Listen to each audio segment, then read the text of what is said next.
আসসালামু আলাইকুম রহমতুল্লাহি ওবরাকাতুহু। 18তম শিক্ষক নিবন্ধনে চাকরি প্রত্যাশী যারা রয়েছেন, যারা প্রিলি পরীক্ষায় টিকেছেন, তাদের জন্য মোটামুটি একটা সুখবরই বলা যায়। কারণ তারা যদি সামান্য একটা বিষয় বুঝতে পারে, তাহলেই বুঝতে পারবে যে আসলে লিখিত পরীক্ষাটা কতটা গুরুত্বপূর্ণ এবং লিখিত পরীক্ষায় টিকলে তাদের চাকরি হওয়ার সম্ভাবনা কত বেশি পরিমাণে বৃদ্ধি পাবে।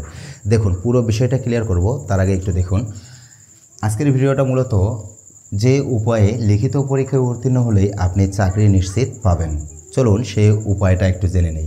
আপনারা জানেন যে এনটিআরসি এর যে নিবন্ধনের পরীক্ষাগুলো হয়ে থাকে, সেই পরীক্ষাগুলো গণবিজ্ঞপ্তির মাধ্যমে নিয়োগ দেওয়া হয়, অর্থাৎ যারা পরীক্ষায় টিকে তাদেরকে গণবিজ্ঞপ্তির মাধ্যমে নিয়োগ দেওয়া হয়। এখন এনটিআরসি এর নিয়োগের ক্ষেত্রে আপনারা জানেন যে পঞ্চম গণবিজ্ঞপ্তিতে মোটে 96,000 প্লাস শূন্য পদ চাওয়া হয়েছে, অর্থাৎ 96,000 প্লাস শূন্য পদ পূরণের লক্ষ্যে নিয়োগ বিজ্ঞপ্তি প্রকাশ করা হয়েছে।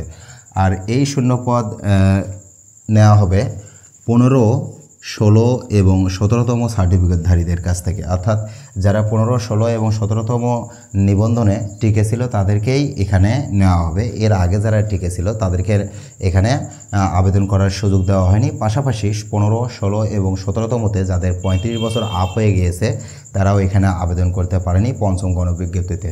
এবং পঞ্চম গণবিজ্ঞপ্তিতে মোটে যে আবেদন করেছে সেই আবেদনের সংখ্যা 23,000 প্লাস। পঞ্চম গণবিজ্ঞপ্তিতে মোটে যে আবেদন করেছে সেই আবেদনের সংখ্যা কত? 23,000 প্লাস।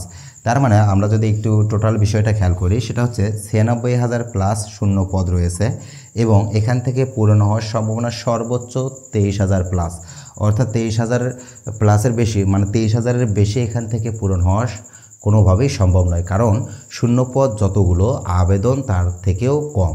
এখন এই পঞ্চম গণবিজ্ঞপ্তিতে শূন্যপদ কত থাকতেছে আরও বাকি? শূন্যপদ থাকতেছে 76,000 বাকি। এই 76,000-কে কী করা হবে? এই 76,000-কে 18তম থেকে নিয়োগ দেওয়া হবে। শুধু কি 76,000-কে 18তম থেকে নিয়োগ দেওয়া হবে? দেখুন, 18তমতে যারা লিখিত পরীক্ষা উত্তীর্ণ হবেন তাদের ক্ষেত্রে কিন্তু এটা একটি, আমি মনে করি যে year of luck for you, অর্থাৎ আপনার জন্য এটা কিন্তু একটা বিশাল ভাগ্যের ব্যাপার। কারণ কি, 18তম থেকে যারা আসলে লিখিত পরীক্ষায় উত্তীর্ণ হবে তারা কিন্তু শুধু 76,000-এর যে শূন্যপদ রয়েছে এই শূন্যপদই পাবে না, পাশাপাশি আরও শূন্যপদ পাবে। 18তমতে আসলে শূন্যপদ কার কোন সাবজেক্টে কত হবে সেই ভিডিওটা আমি ইন্ড স্ক্রিনে দিয়ে দেবো, আপনারা চাইলে সেই ভিডিওটা দেখে নিতে পারেন। তবে তার পাশাপাশি আরও কিছু শূন্যপদ এখানে সৃষ্টি হবে। দেখুন, শুধু 76,000 না, প্রতি বছর এই শূন্যপদের সংখ্যা 20 থেকে 40,000 পর্যন্ত বৃদ্ধি পেয়ে থাকে। মোটামুটি এটা 30,000 যদি ধরা হয় তাহলে কত হচ্ছে?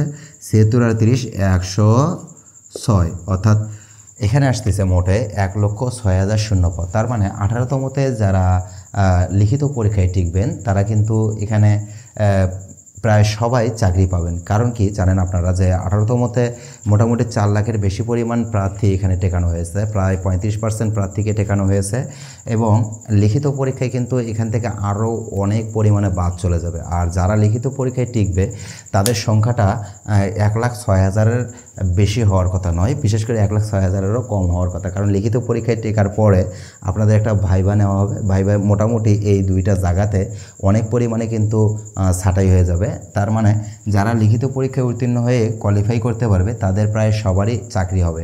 এটা শুধু আমি বলছি না, এটা আসলে থিওরি বলতেছে এবং আপনারা একটু খোঁজখবর নিলে যদি অনলাইনে ঘাটাঘাটি করেন তাহলেই দেখতে পারবেন যে আসলে বিষয়টা হচ্ছে কি, 18তমতে যারা নিবন্ধনে অংশগ্রহণ করছে তারা যদি লিখিত পরীক্ষায় কোয়ালিফাই করে ভাইভাতে কোয়ালিফাই করতে পারে তাদের সংখ্যাটা কিন্তু এখানে খুব বেশি হবে না। যেহেতু সংখ্যাটা খুব বেশি হবে না, সুতরাং এখানে শূন্য পদের সংখ্যা যেহেতু বেশি, তাই এখানে সবারই চাকরি হওয়ার সম্ভাবনা রয়েছে। প্রায় 90, 95 কিংবা তারও বেশি পরিমাণে প্রার্থীর এখানে চাকরি নিশ্চিত হবে বলে এমনটাই আমরা এখন পর্যন্ত ধারণা করতেছি। তো আপনাদের কার কী মতামত আছে সেই মতামতগুলো অবশ্যই আমাদের কমেন্ট বক্সে জানাতে পারেন।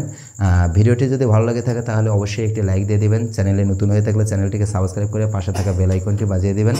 দেখা হচ্ছে আবারও নতুন কোনো ভিডিওতে। সে পর্যন্ত ভালো থাকুন, সুস্থ থাকুন। আল্লাহ হাফেজ।